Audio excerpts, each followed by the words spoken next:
Hi everyone, and welcome to another episode of The Glass Girls, brought to you by Regency Glass. I'm Nat. And I'm Lauren, and today on the podcast we have Steve Massey, who is our Director of Sales and Marketing, and Mark Hickox, who is the Sales Director at Thermoseal Group. Welcome to the podcast. Thanks for having us. Thank you very much. Hello, thank you for joining us. So obviously we've introduced you both and introduced your job roles. So did you want to give us a bit of a intro into how you got to where you are today in your career path? So Yeah, I think Steve should go first, to be honest. do you want to go, Steve? Well, I sort of stumbled into sales at a young age of 18. Started off selling carpets in my hometown of Oldham, and there's nothing I don't know about carpets anymore. Can they afford carpets in Oldham? Just about. We used to have a lot of lino. What are you laughing at? What's your favourite carpet? Axminster. I thought it was shed I pie. do like Grover. You can't beat a mohair rug though, can you? Can't beat a mohair rug. No? Okay. So then I left Oldham when Northern Tebbit said to us get on our bikes in the early 80s, and I went down south, lived in a pub for a few years, and there I met my sales mentor who moulded me into a salesperson, and he believed that I was going to be a good field sales guy. Why? I don't know, but I ended up working for him selling pictures, fine art, did that for several years. Then I went on to sell flowers, Christmas decorations, and then I got into this industry in the late 90s, selling lead at Riga Lead. So I did that for a while, and that's where I met Mark. And then Mark is probably part of the reason why I'm at Regency Glass, because he offered me a job at Thermoseal. And then from there, Regency was one of our bigger customers, and I was poached, headhunted into this great company. And that's how I ended up where I am. We paid them to take you, actually. Well, I remember the first time I met him, I'd been to see Thermoseal to sell him some bevels. And then the guy, Jeff, who's their buyer, rang me up and said, Mark, our sales director, wants to meet you. I'm thinking, well, why does he want to meet me? So anyway, we met on Burt Services, I don't know if you remember this, met on Burt Services, Manchester, on the M62 down the road. Yeah. And so I'm sat there talking to this guy, and I'm trying to sell him bevels, and he's offering me a job. So you weren't selling bevels, you were selling yourself, effectively. No, I'm going, what are you on about? I goes, what are you talking about? He goes, what are you on about? He goes, I'm offering you a job, do you want it or what? I goes, oh, right, start again, because I weren't listening. I was trying to sell you bevels. And that's how I ended I thought up. all good salesmen were supposed to listen to Yeah, them. no, not really. What about yourself, Mark? Well, a bit similar to Steve, really. I was in education. I decided that I didn't want to go to university and have debt and everything. So I thought at 18 I should get a job.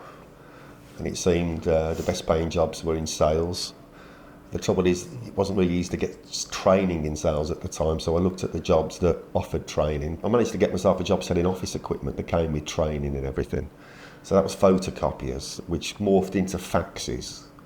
And fax machines was great fun, because nobody had one, and nobody could see why anybody else would get one unless somebody else had one. So I didn't really stick around doing that for too long. But as I did that, I actually got a further training by having weekend jobs selling windows and fitted kitchens. I was actually a kitchen designer. I loved that, because you could go to people and give them their dreams, you see, for the small fee of £30,000 or something. In that time, I was doing martial arts as a hobby. I was doing Aikido mainly. And doing that, I met people who sold the equipment and all that sort of stuff. So I ended up getting a job selling martial arts equipment. And the shop I worked at, it did wholesale as well. And I got poached by another guy to set up a business with him, selling martial arts equipment, believe it or not. Which meant I moved from Birmingham to Bristol. And me and the guy designed a whole new range of fighting equipment, protection for punching. So semi-contact. It was at the time when Bruce Lee was famous, if you like, and everybody was wearing yellow catsuit and nunchuckers and all sorts of stuff.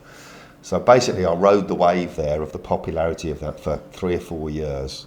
I was sales director when I was 21. I travelled India, Pakistan, Taiwan, all over the Far East buying the stuff.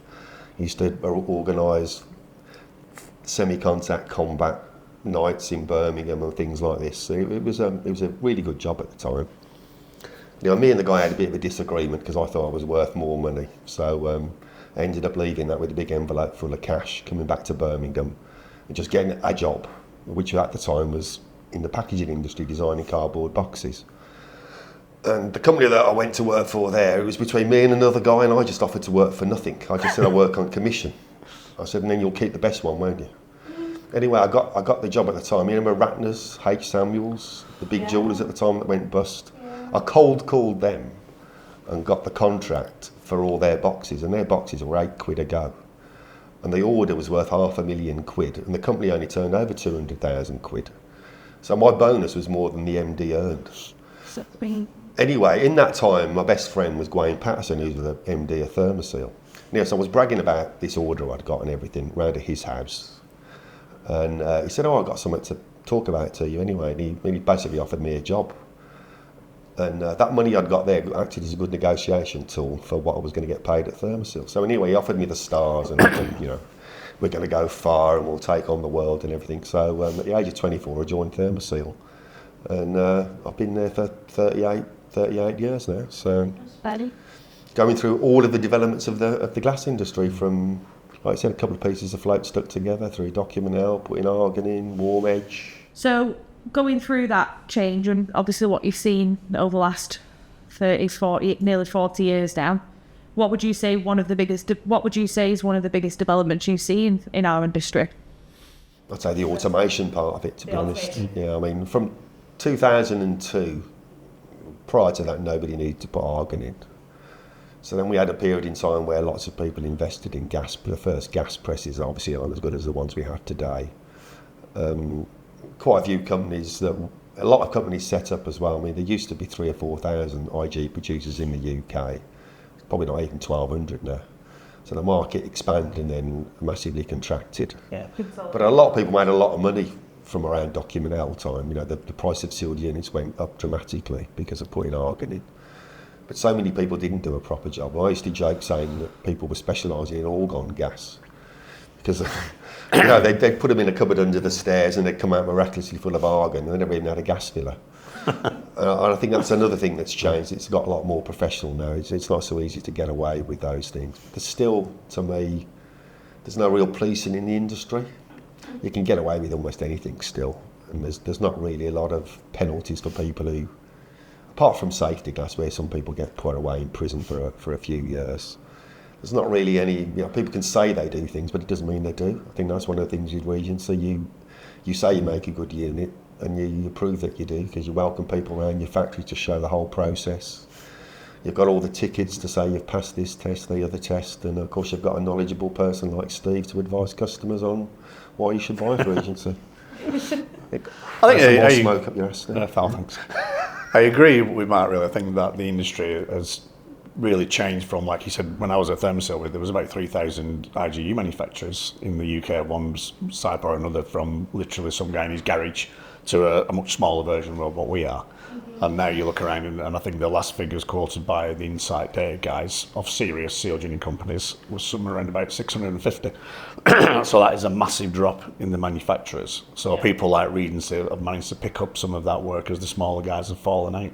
And the big change that drove that was the legislation changes. So as soon as Windows came under building control in 2002, which Mark alluded to, and suddenly you've got cold tins coming in, building regulations were upgraded again. So you end up with gas coming in, warm edge spacebar coming in, which Mark was a big pioneer of with Thermix back in the day when no one believed it. Yeah, nobody believed it. We're all going, no one's going to buy that. What? Get out of it. Yeah, but everybody said it was too expensive, didn't they? Yeah. I won't pay that. Aluminium's only 10p. I want to pay 50p or whatever, For our viewers, so just to explain now, that was obviously originally spacebar, heavily aluminium, wasn't it? Yeah, one of the highest conducting metals you can use was used in double glazing. Aluminium spacer bar. For insulation.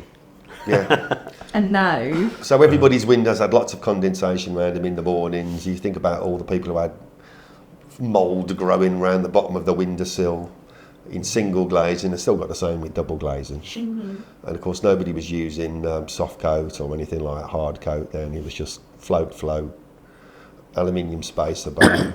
Just a gap to give you a gap between 2 panes of glass. And when I said warm edge would have a future, everybody laughed and said no one's going to pay 5 times the price or anything like that. I remember the sales meeting where you turn up with this bit of plastic bar and he's going, I found this. And I go, what is it? And I'm looking at it.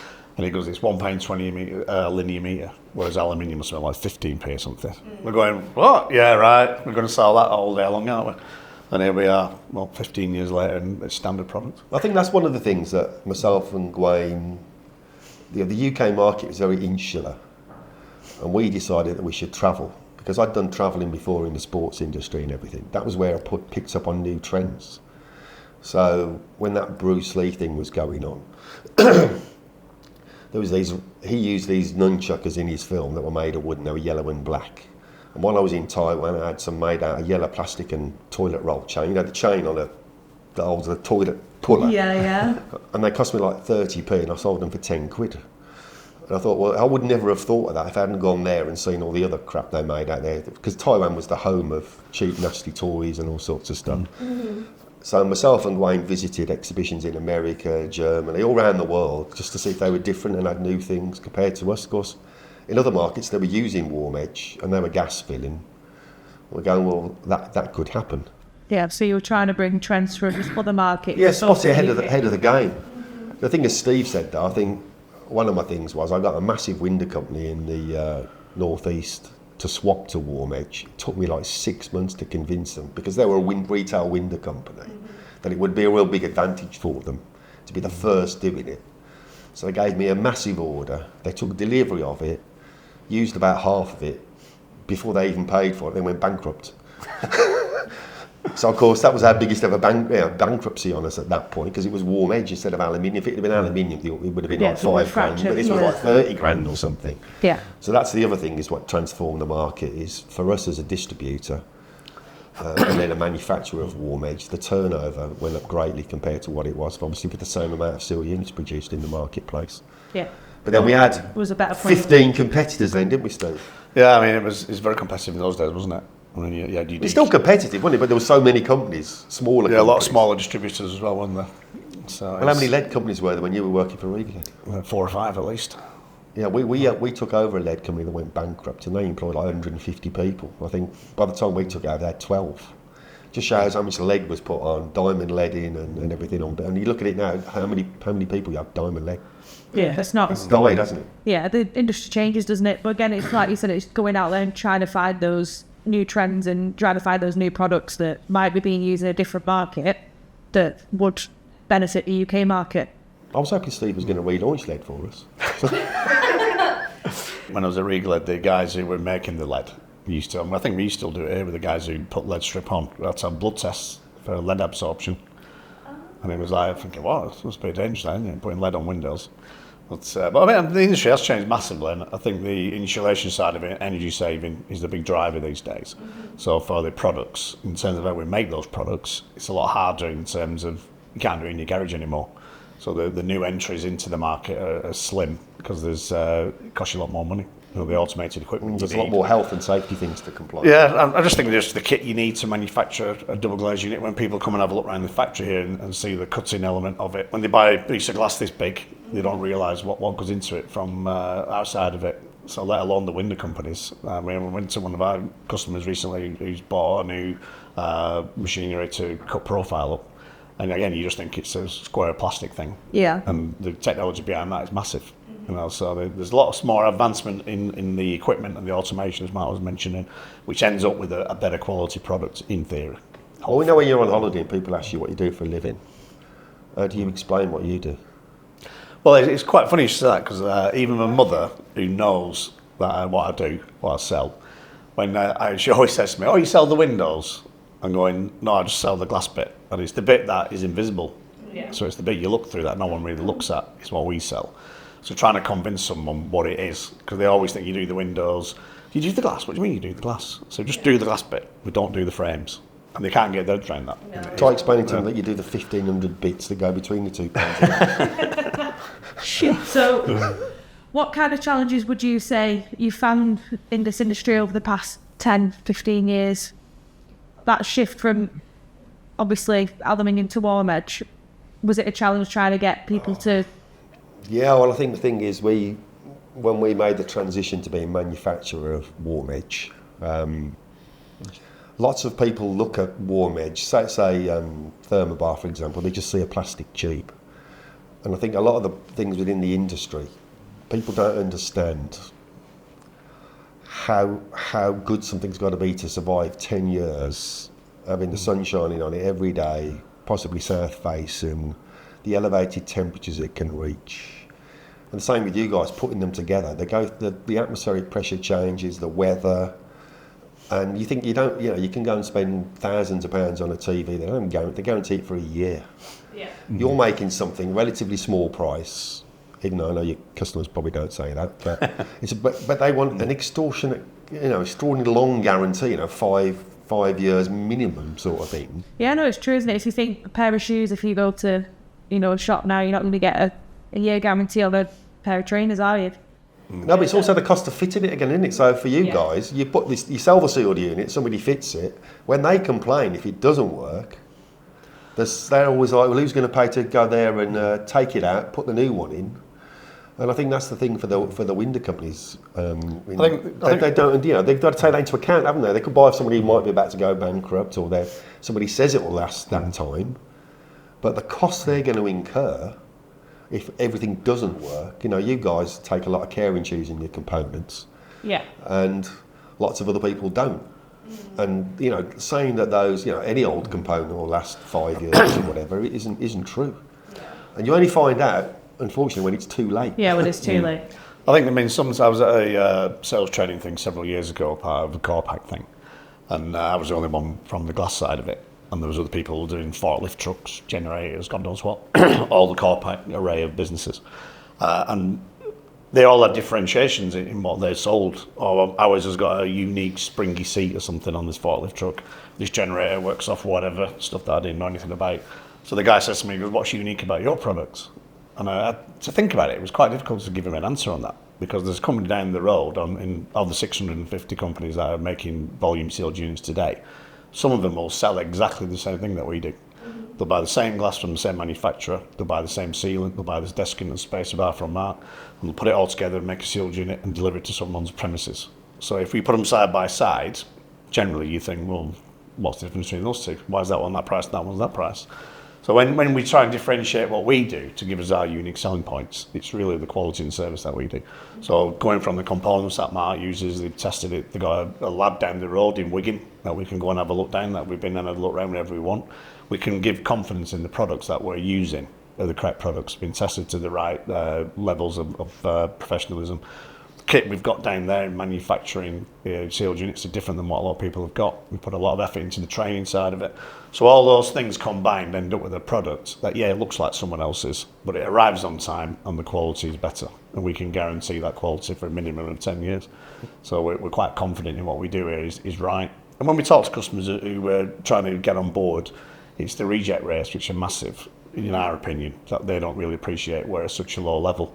So when we quote these low figures of less than half of 1% reject rate, they don't always believe you. No. Well, the proof is in the pudding. And we've got some big customers who buy a lot of glass off us, who rely on us to turn up every day with 100% order in full.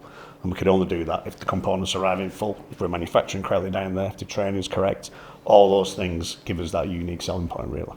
It's proof of time, isn't it, when it's been in the field? I mean, this year's the 15th year anniversary of Thermobar. Is it? Being manufactured and sold in the UK. When we first brought that product out, I'll admit it isn't as good as it is today. And a lot of that is due to customers like Regency who helped us at the beginning by complaining about stuff.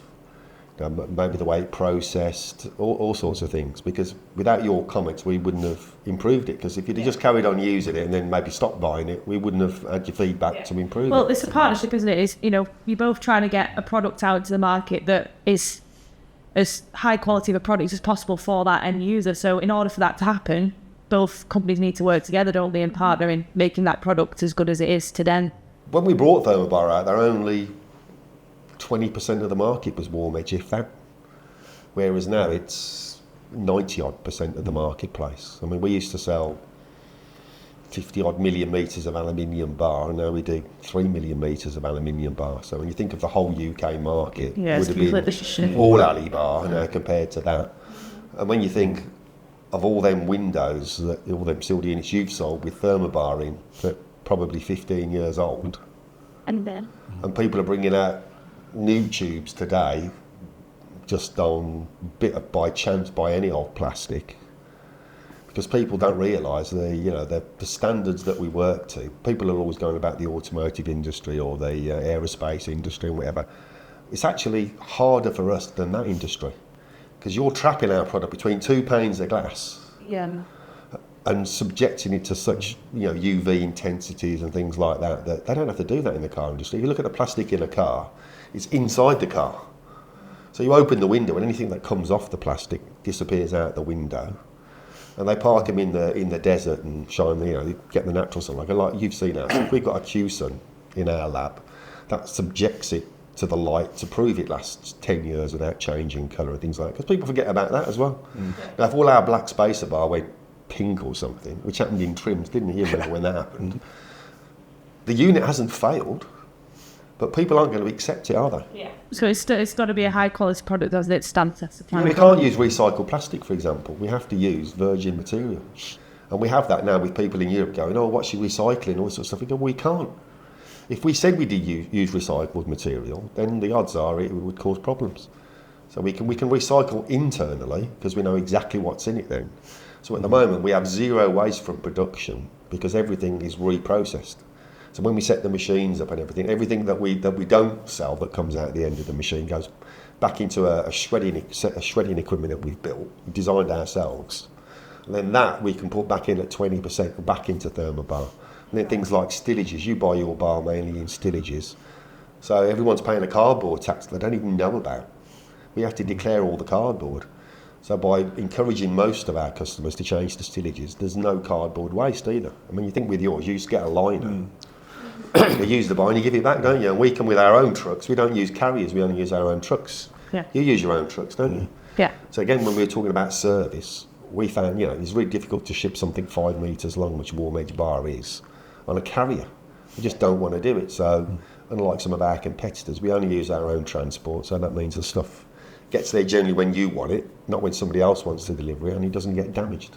I once saw a competitor making a delivery, and it was on a 40-foot container, and I was quite intrigued. I went out and had a look at the back of the truck, and on it was a load of meat with spacer bar.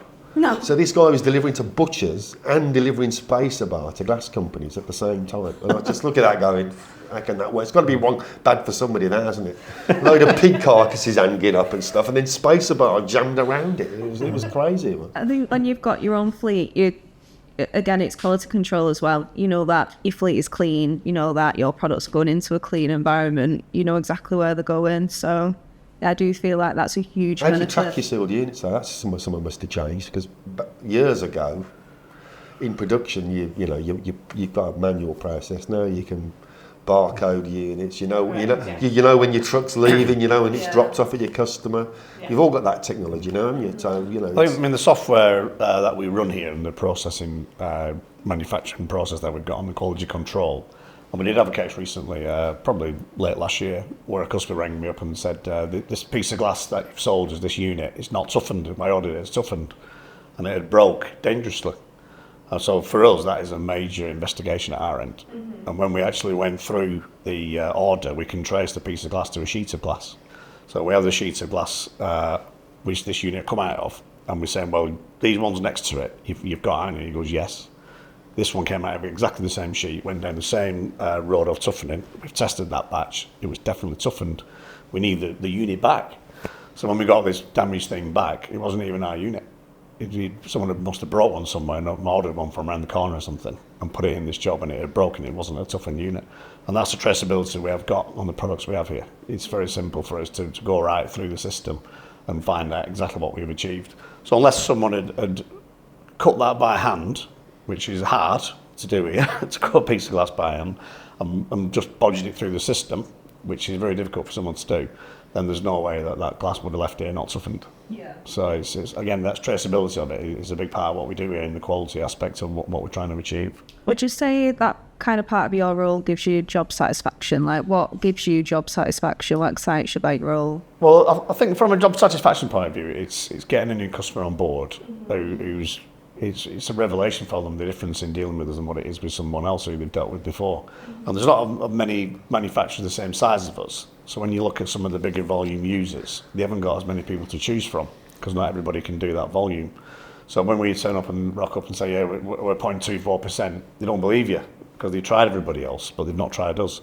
And we're probably a little bit dearer on occasion. It's just a matter of them having the confidence of giving us a go, and all the problems go away. And that's happened several times with some big users of glass. And I think it's difficult for them to really have a look anywhere else now because they don't even think about glass. It's consistency of performance, isn't it, though, Steve? It's that quality. I mean, it's the reject rates. We're monitoring it quite closely, as you know. And the goods inwards. I mean, you've got the EN 1279 rules, as they're called. I know from previous history that some of our competitors just pay lip service to the rules. We do the goods inwards checks, do the goods outwards checks. We've got a quality department with 3 people in it downstairs. We monitor everything daily, so we can literally pinpoint things when they're going wrong. So that really gives me the confidence and the satisfaction that I don't have to worry about what's being manufactured in this building because it's bang on. Whereas I know that other companies, it's not. No. Yeah, it's going back to having those good suppliers as well, isn't it? And making sure that the suppliers are also doing the quality checks at their end and making sure that they're We do more than actually required by any standard, because if you think about the percentage of the whole market we supply, if we do supply products that, say, instead of supplying your descant, we put some sand in a box and we claim it does the job, and we supply that to so many of your competitors as well, we can put the whole market out of business because everyone. But the thing is, people trust us that we do supply a quality component, and that's the whole point of the testing. We don't trust the other people unless they supply us.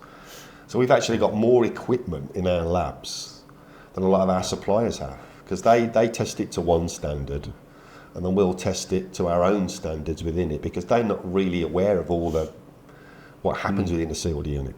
You know, this is the thing. Somebody will just go, I need X plastic. They can extrude it, and I think that'll be good. I think me and Thermoseal have been in business for over 40 years. We've been in business for over 40 years, and it's not by accident, is it?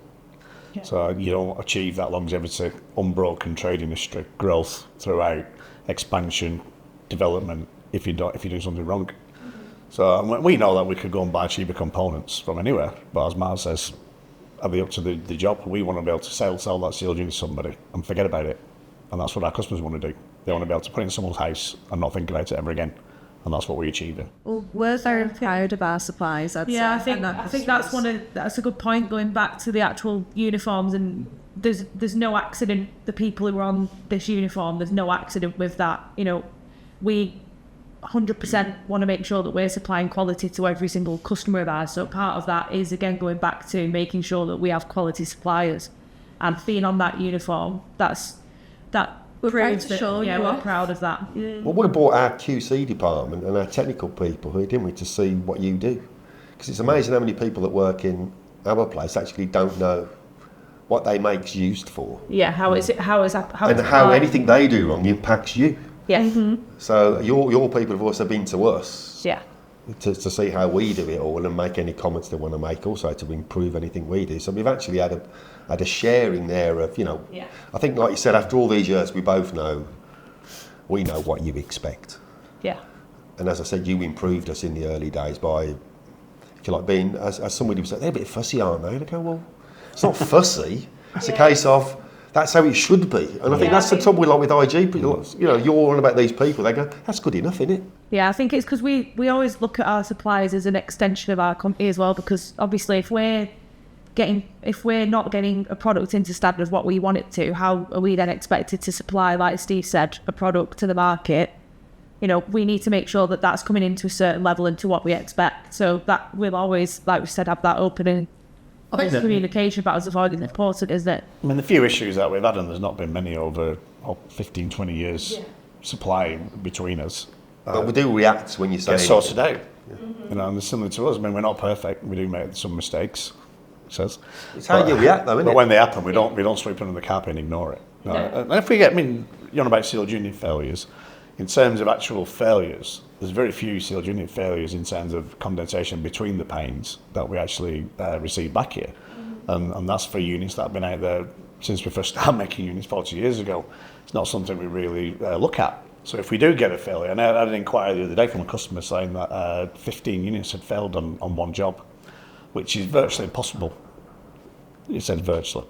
And I thought, right, let me check these jobs. So when I looked through, they were made on different days, by the different people, different lines. So we knew that they weren't all down the same line, so they didn't have all the same fault on them. Yeah. So I have noticed, which probably most people have over the last few weeks, the weather's changing. It's getting a bit lighter at night time, a bit warmer during the day, still quite wet. It was external condensation. So the customer who owned the house had looked at their bifold doors and thought they'd all failed, because from inside looking out, it looks like they've all got condensation all over them. But if she'd gone outside and rubbed her hand on it, she'd have noticed that it was on the outside of the glass and not on the inside. So that's something that, again, we're confident. I'm thinking, what? 20 odd units failed? No way. Yeah. So we've had a look through the system and we know that they weren't made on the same day, they're in different batches, blah, blah, blah. That's a recent phenomenon though, isn't it, really? Yeah, I think with high performance glass, it's something that the homeowner is not aware of. And I don't think many window salespeople will say to a householder, oh, by the way, you're going to get loads of condensation on your window on certain days of the year. Is that the same with triple glazing, Steve? It can happen with triple glazing. So, is it less frequent then? well, if it's cold enough and the weather conditions are apt enough, it'll happen on any high performance glass. I would imagine you get more on triple in some occasions, but it's short lived. I mean, I get it at home and it's quite funny. My wife always says, get them windows back to Regency. They've all got water all over them, they're rubbish. So, but it only happens in certain days and for a short period of time. As soon as the temperature rises, it disappears and you can't see it anymore. Simple as that. But are you finding more? I mean, I'm finding there's a lot more things that I don't like changing in terms of trends in the window industry, and that's black window frames and dark grey frames, and people don't realise how hot these windows are going to get, and the glass. And we've actually made sample windows and put them out in our test centre and recorded the glass temperatures and at the edge of 120, 130 degrees. Yeah, so you've got an aesthetic choice, haven't you, and then a performance choice as well. Yeah, when you think white reflects the heat, Yeah, the dark colours absorb it all. I mean, people don't put reinforcers in the frame so the windows don't open. When I got an anthracite grey door, on a super hot day, I have to chuck a bucket of water on it to open it.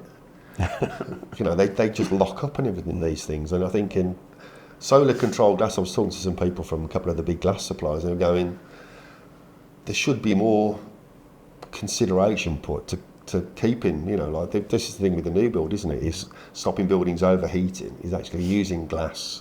Before it was using to heat the house up almost by using the sun's energy. It's going to be the opposite now, I think. It's going to be more like we need to keep a control on that build-up of heat, because everyone's gone the wrong way with it because it's so insulated.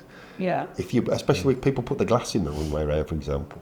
I've come across companies where they've had a load of problems, but it turns out they put the labels on the wrong way around. So instead of reflecting the heat, it absorbed the heat and caused a massive magnification and caused loads of issues with things moving.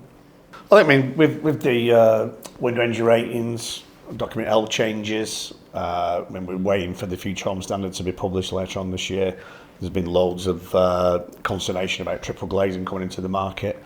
I think every seal unit manufacturer has been making triple glazing for years like we have. It's just that the volumes are going to get greater. So we're already seeing that here in terms of numbers. It's grown massively over the last 12 months, really.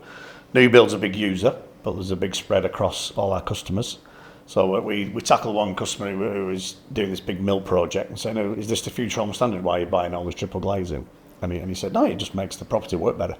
So in terms of everything else, the future home standard had no bearing on what he was doing. The overall calculation for the whole property was what he was trying to do, and triple glazing was his answer. It's a natural progression in the marketplace, isn't it? I mean, there's a survey being, the government asked the GGF to do another, checking whether people were ready for it in the marketplace again, and then the point of how it should be measured and everything else. And as GGF members, we recirculated that to our customer base so that, to ensure that everybody got an option to reply on it if they wanted. And I think people like yourselves, it's a case of, well, if you're ready for it, obviously things will change and you're going to learn as you go, but things like, how many, the difference in the weight and all these sorts of things. It's the same for us. The same amount of sealed units, but we double the amount of space about. But when we thought it was going to happen last year, because the government were going to come to a decision last year and then they've pushed it on to this year, we'd already invested in the fact that it could happen. Because there'll be nothing worse than doubling the demand and not having the stuff. Yeah. That's the same for yourselves, isn't it? You can see your factory, you've invested for it, you're ready for it, and it's just the government really should just make a point on it. Because it's not fair to people invest money that then keep pontificating about it. Mm-hmm. The rest of Europe, The German market and stuff is all 80-odd% triple glazed. If it's that in all of Europe, why isn't it just the same here? I don't understand why they keep looking for reasons and everything when you just go, well, everywhere else, Scandic markets, they're quadruple glazing. I mean, that'd be good, wouldn't it? Quadruple glazing. I'd love that. 4 lots of space. When I was chatting with someone I was talking to someone the other day about the energy performance certificates for houses, rental market particularly is what they're looking at. But the assessors will go around and look at the properties, just look at the house and it's got double glazing, tick. Well, that double glazing can be closer to single glazing than what it is to modern double glazing. And I think that's something that needs to be looked at by the industry or the government or whichever department is responsible for these EPCs, because people don't know what they're looking at. So if you look at a window that's probably only 10 to 15 years old, it might not have warm edge in it, it might not have soft coat in it. So that window might be a lot worse than what people think it is. If it's 20 years old, I mean, the house that I moved into, which is 20 years old, you think that's relatively new. Can you afford a new one? No, it was new when I bought it. But 20 years ago, the regs were on the cusp of changing, and the building regs were actually a bit spurious in those days, in that a builder could get plan permission on a site, and on the site that I'm on, there's 70-odd houses. It took them about 2 years to finish that site off for various reasons. But that overlapped into the new building regs, but they could still build it at the old building regs.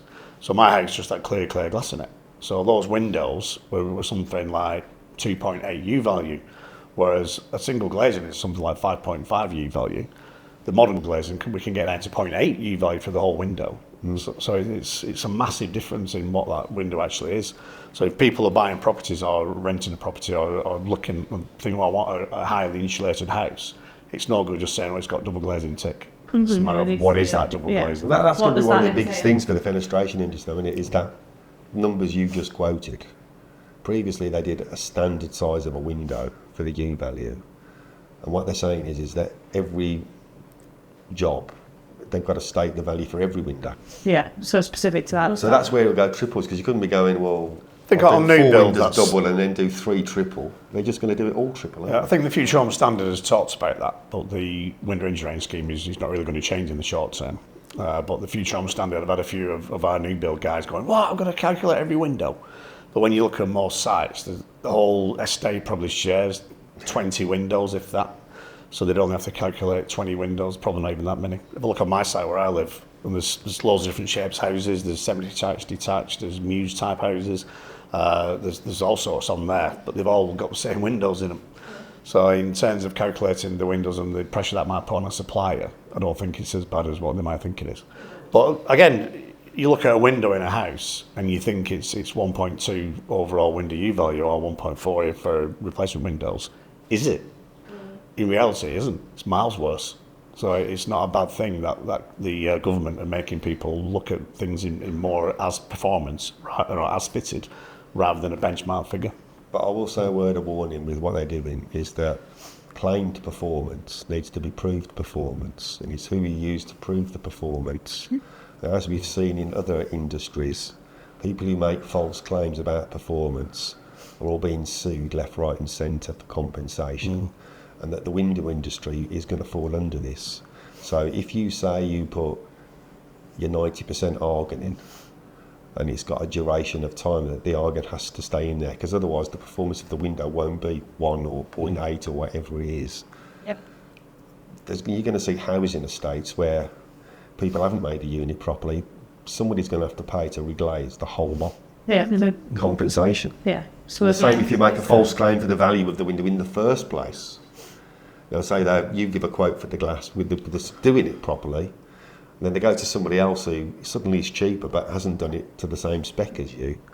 If they get caught out by some, because now they're having inspectors, aren't they, going and checking it, we were talking about it earlier, somebody comes along now and according to the new rules, they've got to check it. Yeah, so again, it's going back to making sure you've got those key suppliers and ensure that you're getting the product this That quality control. Correct. But the window company is going to be the guy that's paying. What we started doing at the end of the podcast is our slogan here at Regency, the difference is clear.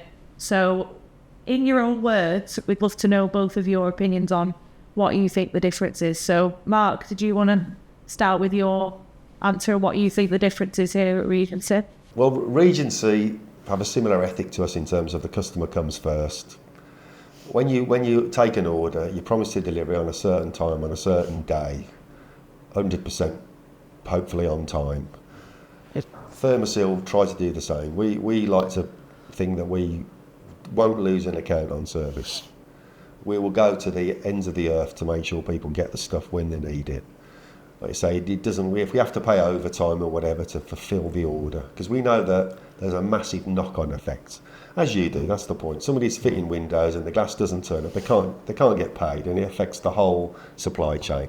So I think that's the clear difference between regions. They understand that the customer needs the stuff when they say they're going to get the stuff, and it has to be made right first time.